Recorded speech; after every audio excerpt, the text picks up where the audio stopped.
السلام علیکم. آج ہم بات کریں گے پاکستانی سنیما کے حوالے سے، پاکستان کے سنیما کے عروج اور زوال کے حوالے سے.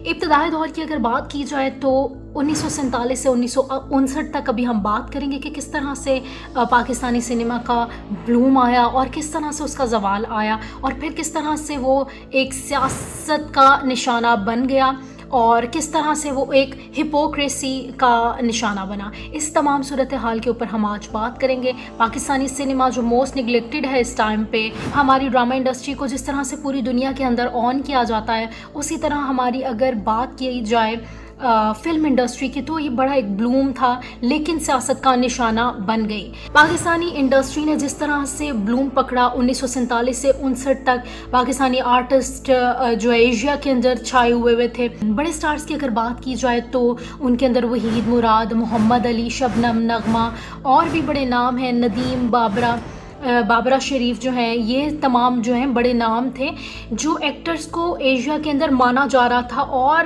ان کو بڑا سیلیبریٹ کیا جاتا تھا. ان کی فلمز کے اندر اگر بات کی جائے تو سوشل ایشوز کے حوالے سے بات ہوتی تھی اور معاشرتی رویوں کو کیسے جو ہے اچھے طریقے سے چلانا ہے. ہمارے ہمیشہ سے سوشل میسج اس کے اندر شامل ہوتا تھا. سوشل چینج کے اوپر بات کی جاتی تھی، عورتوں کے حقوق کے اوپر بات کی جاتی تھی، اور سب سے اچھی جو بات تھی کہ لوگوں کو جج نہیں کیا جاتا تھا. مائنورٹیز کے حوالے سے بڑا جو ہے اچھے طریقے سے ایشوز ریز کیا جاتے تھے اور مائنورٹیز کو ایکول ٹریٹ کیا جاتا تھا، اور ہر ایک بندہ جو ہے وہ انڈیویجول تھا. کوئی بھی کسی کو دوسرے کو تنقید کا نشانہ نہیں بناتا تھا. ایک بڑا بلوم تھا. لوگ بڑے خوش انڈسٹریز جو ہیں، میڈیا انڈسٹری کو انجوائے کرتے تھے، موویز دیکھنا چاہتے تھے، اور بالکل ایک گروپ کی شکل کے اندر جو ہے لوگ جو ہے اس کو سیلیبریٹ کرتے تھے، مسکراتے تھے اور بڑا خوش ہوتے تھے میڈیا انڈسٹری کے حوالے سے. اگر بات کی جائے تو ان کے ڈائریکٹرز کی تو حسن طارق، ایسے بخاری اور پرویز ملک اس کے اندر شامل تھے. ریاض شاہد بڑے ڈائریکٹر تھے، بڑا نام تھا ان کا. یہ بڑے سوشل ایشوز کے حوالے سے بات کیا کرتے تھے اور ایک بلوم تھا. اور تمام جو آرٹسٹ تھے وہ انٹلیکچوئلز کنسیڈر کیے جاتے تھے سوسائٹی کے اندر. ایک آرٹسٹ ہونا اور یہ جو ایکٹرز ہیں ان کو بڑی عزت کی نگاہ سے دیکھا جاتا تھا، کیونکہ یہ معاشرتی چینج کے اوپر بات کرتے تھے. لمیٹڈ وسائل ہونے کے بعد بھی جس طرح سے انڈسٹری کے اندر جو ہے معاشرتی چینج کے حوالے سے ایکٹرز کام کرتے تھے، آرٹسٹ کام کرتے تھے، ایک بڑا بلوم تھا. اس کے اگر چینج کے حوالے سے بات کی جائے تو 1970 میں پی ٹی وی آنے کے بعد سے جو ہے چینج آنا شروع ہوا، اور پی ٹی وی پہ دیکھا جانے لگا کہ کس طرح سے اسٹیٹ کا پروپیگنڈا اس پہ دکھایا جانے لگا، اور تمام پی ٹی وی پہ جتنا بھی کانٹینٹ تھا اس کو جو ہے بالکل جو ہے نا کنٹرول کر دیا گیا تھا، اور عوام کی جو سوچ ہے اس کو ایک کنزرویٹو سوچ بنایا جا رہا تھا. مذہب کے نام کے اوپر تمام معاشرے کو اپنی لپیٹ میں لیا جا رہا تھا، لیکن اس کے پیچھے ایک پولیٹیکل ایجنڈا شامل تھا. ایک پولیٹیکل ایجنڈا نے جس طرح سے معاشرتی رویے بدل دیے، جس طرح سے پورا ایک کلچر اپنے لپیٹ میں لے لیا، اور پاکستان کا جو زوال ہے، پاکستان کی انڈسٹری کا جو زوال ہے وہ شروع ہو گیا. اور پاکستان کا بھی اگر زوال کہا جائے تو برا نہیں ہوگا. ضیاء رجیم جب آیا تو پاکستان کا زوال بری طرح سے سٹارٹ ہو چکا تھا. 1977 سے 1988 تک ضیاء نے جو کنٹرول کر دیا اور اسلامائزیشن کا جو ہے ایک نعرہ لگا کر تمام چیزوں کو کنٹرول کرنا شروع کر دیا، اور انڈسٹری میں تمام ایکٹرز کو بین کرنا شروع کر دیا، اور لمیٹڈ کر دیا عورتوں کے رولز کے اوپر. اور جتنی بھی معاشرتی چینج کے حوالے سے ہماری جو آرٹ تھی، ہمارا جو کلچر تھا، ہماری جو سٹوریز تھیں، ہماری جو پوری ایک سوشل چینج تھا، اس کو ضیاء نے آ کر مکمل طور پر کنٹرول کر لیا. لوگوں کے مائنڈز کنٹرول کر لیے. اتنا بین کر دیا گیا انڈسٹری کو کہ جتنی بھی فلم انڈسٹری کی سٹوریز ہوتی تھیں ان کو ضیاء جو ہے ایک سینسر بورڈ سے گزارتا تھا. ضیاء جہاں پہ رہتا تھا وہاں پر اس نے جو ہے سینسرشپ بورڈ قائم کیا ہوا تھا، جہاں پر اسٹیٹ کنٹرول صرف کانٹینٹ جو ہے وہی موویز میں چلایا جانے لگا، اور تمام کی تمام جو ثقافت ہے اس کو کنٹرول کر لیا گیا.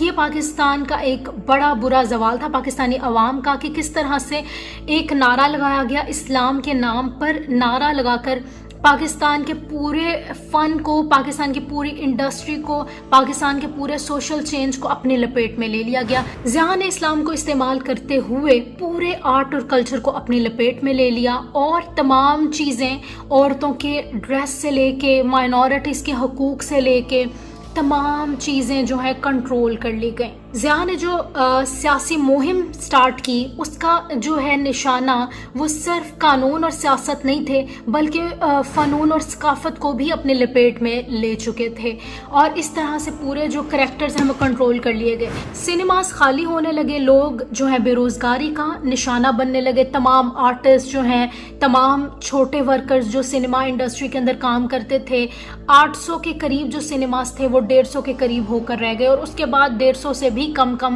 ہوتے گئے. تمام جو چھوٹے ورکرز تھے ان کا بے روزگار ہونا جو ہے ایک سوالیہ نشان تھا تمام معاشرے کے اوپر، کیونکہ جب پالیٹکس نے آرٹ کنٹرول کر لی تو چھوٹا طبقہ بے روزگار ہونا شروع ہو گیا. اور اگر ضیاء کی ہپوکریسی کی بات کی جائے تو ضیاء نے فحاشی کا نعرہ لگانا شروع کر دیا کہ فلم جو انڈسٹری جو ہے وہ فحاشی پھیلاتی ہے، جبکہ فلم انڈسٹری ٹوٹلی جو ہے وہ سوشل ایشوز کے اوپر تھی، اور اس کے اندر کوئی بھی ایسی فحاشی نہیں تھی جس کو کرٹیسائز کیا جاتا، لیکن اس کو نشانہ صرف اس لیے بنایا جا رہا تھا کیونکہ ضیاء اسلامائزیشن کا سہارا لے کر پولیٹیکل بوسٹ چاہتا تھا، اور جس طرح سے اس نے پورے ملک کے عوام کو یرغمال بنا دیا اور پوری آرٹ کنٹرول کر لی، اور پورے جو برینز ہیں ان کو ایک لمیٹڈ جو ہے وے میں لے آیا، جس کے بعد سے تمام آرٹسٹ، تمام کلچر، تمام خوشیاں، تمام مسکراہٹ جو لوگ باہر نکلتے تھے سنیما کے لیے، انہوں نے باہر جانا بند کر دیا، اور وہ اپنے گھروں تک لمیٹڈ ہو گئے، ان کی سوچ محدود ہو گئی، ان سے آرٹ کلچر، ان کا پورا جو ہے ان کا جو سوشل ایشوز کے اوپر وہ چیزیں دیکھا کرتے تھے وہ تمام تر کنٹرول کر کے ختم کر دی گئیں. اگر دیکھا جائے تو عوام کے لیے پردہ تھا، عوام کے لیے حجاب کا کہا جاتا تھا، لیکن یہ تمام تر صورتحال ملٹری ایلیٹس کے لیے نہیں تھی. ملٹری ایلیٹس جو تھے وہ جو چاہے پہنتے تھے، ہمارے ملک کے اندر وہ جو چاہے کرتے تھے. ضیاء کی اپنی گیدرنگ کے اندر شراب چلتی تھی، اور یہ میں نہیں، یہ آپ ہسٹری اٹھا کے دیکھیں، آپ کسی بھی بک کو لے لیں، ضیاء کے اوپر جتنی بھی کتابیں لکھی گئی ہیں، محمد حنیف کی لے لیں، کیس آف ایکسپلوڈنگ مینگوز، اس کے اندر ضیاء کی ہپوکریسی، اس کے اوپر تو میرا تھیسس بھی ہے. جس طرح سے ضیاء کی ہپوکریسی کے اوپر بات کی گئی ہے، جس طرح سے بتایا گیا ہے کہ پولیٹیکل گیدرنگز کے اندر شراب چلتی تھی، اور کس طرح سے فورن منسٹرز، فورن جتنے بھی لوگ آتے تھے ان کے ساتھ ضیاء جس طرح سے شراب پیتا تھا، وہ اسلام کا صرف استعمال کر کے پورے آرٹ اور کلچر کو ختم کر کے، پاکستان کی عوام کی سوچ کو لمیٹڈ کر کے ان کے اوپر راج چاہتا تھا. ادروائز اگر دیکھا جائے تو ضیاء خود غیر ملکی انڈین موویز دیکھا کرتا تھا. اس کے جہاں پہ وہ قیام پذیر تھا، جہاں پہ اس کی رہائش تھی، وہاں پہ غیر ملکی موویز کی اسکریننگ ہوا کرتی تھی. پرائیویٹ اسکریننگ پہ وہ ہر طرح کی موویز کو انجوائے کرتا تھا، لیکن عوام کے لیے تمام تر میڈیا بین کر دیا گیا تھا، موویز بین کر دی گئی تھیں. پھر دیکھا گیا کہ کس طرح سے پاکستانی انڈسٹری جو ہے، فلمز جو تھیں ان کے اندر کس طرح سے اسلحے سے لیس جو ہے کلچر دکھایا جانے لگا. وہ انڈسٹری جس کے اندر آرٹ ہوتی تھی، سوشل چینج کے حوالے سے بات کی جاتی تھی، اس کو بے حیائی کا نام دے کے، عورتوں کے کپڑوں کو ٹارگٹ کر کے، جس میں پورے عورتیں جو کپڑے پہنا کرتی تھی موویز میں ان کو ٹارگٹ کر کے کس طرح سے گن کلچر دکھایا گیا، کس طرح سے بدماشی والی موویز کو عام کر دیا گیا. اور اتنے اچھے ڈائریکٹرز کو انڈسٹری اس لیے چھوڑنی پڑی کیونکہ اس کے اوپر بدماشی اور اسلحے کا زور ہو گیا تھا.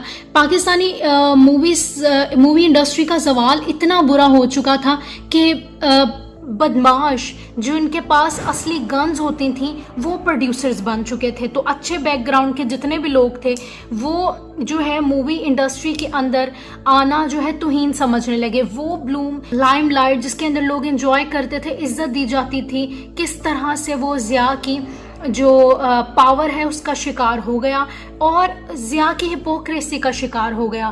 پوری انڈسٹری کو اپنی لپیٹ میں لینے کے بعد آرٹ اور آرٹسٹ جو ہیں وہ آہستہ آہستہ اچھے بیک گراؤنڈ کے جو لوگ تھے وہ انڈسٹری کو چھوڑنے لگے. ضیاء نے سنیما کو بے حیائی کہنا شروع کر دیا. ضیاء نے فن کو فتنہ کہنا شروع کر دیا اور تہذیب کو گناہ بنا دیا، جس کے بعد سے انڈسٹری کا اتنا برا زوال آیا جو آج تک جاری ہے. لیکن اگر دیکھا جائے تو ہماری جو انڈسٹری، ہماری جو آرٹ، جو اکانومی کے اندر اتنا بڑا رول پلے کرتی تھی، وہ یہاں تک نیچے آ کے گر گئی کہ لوگ انڈسٹری کے اندر ہونا بے حیائی سمجھنے لگے. تو آخر میں بس میں یہ کہوں گی کہ جب حکمران جو ہیں وہ فن کے دشمن بن جاتے ہیں تو عوام خاموش اور اندھی ہو جاتی ہے اور اپنے کلچر، اپنی آرٹ سے دور ہو جاتی ہے، اور کس طرح سے ہمارے معاشرے کے اندر عدم برداشت پیدا ہو جاتا ہے. کس طرح سے ہم جو لوگ سوشل ایشوز کے اوپر بات کیا کرتے تھے، کس طرح سے اسلحے کا شکار ہو گئی ہماری جو میڈیا انڈسٹری تھی. ہمارے لوگ جو سنیماز میں جا کے ہنستے تھے، مسکراتے تھے، ان سے ان کی مسکراہٹیں چھین لی گئیں. اور یہ ایک جو ہے عامر ضیاء نے کیا اور ہمارے ملک کے اوپر اتنا برا ڈپریشن مسلط کر دیا، اتنی گندی ہپوکریسی مسلط کر دی کہ لوگ فن اور آرٹ کو گناہ اور بے حیائی سمجھنے لگے اور اسلحے کے کلچر کو پرموٹ کیا جانے لگا. یہ وہی ضیاء ہے جس نے امریکہ سے ڈالرز لے کر ہمارے نوجوانوں کو اسلحے سے لیس کیا تھا. Thank you.